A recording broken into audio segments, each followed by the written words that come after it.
Khangabok tagi Ibomcha kouba meeoi leikhidaba mari leinana shemkhiba JSina Leikhidraba Ibomcha Lalhoulup Amana phaduna puraga Kadangband Da Leiba Lalhoulup adugi Thammi Hairibasi yumpham yaodabani Lalhoulup amattagi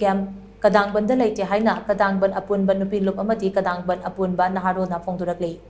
Hairibasi matangda Kadangband Part 2 da pangthokiba paugi mifam amada Kadangband Apunba Nupi Lup ki Secretary Elangbam ongbi santi leiman hai Khulasida Lalhoulup amagi lei haina media da marasurakliba si Kadangband Apunba Nupi Lup amadi Kadangband Apunba Naharol na akan mamongda condemn tawi media da sigumba yumpham yaodaba wafam thamlakpa si khulasida leiriba mipum khudingmakpu awafam da tahanaba akonarakpani haina lawi matungda sigumba yumpham yaodaba wafam singa si media da phongdokpiganu haina mahna makha taki अखोई कदांगबन खुल असिदजी तसेंगनमक लालहौलुप अमतगी केम लेते लालहौलुप अमगी केम कदांगबन लई अदुगा ओजा इबोमचाबु फाजलेना highway वाफम असिदि युमफम यावदबो वाफमदि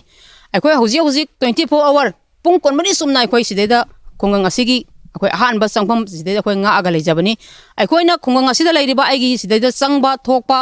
angangsing lakpa khudimak akoina sida loina sek tokjaraga kano tokjaba ngaktani aduna madu yumpham yaudabani matungda adugumba haibigano akoi sida lalhou amataga mari leinabasu leite kemsu leite aduga kadangbanda sugumbagi i pok sandokpagi kano se simadi matang chadana haibigano aina ai haijari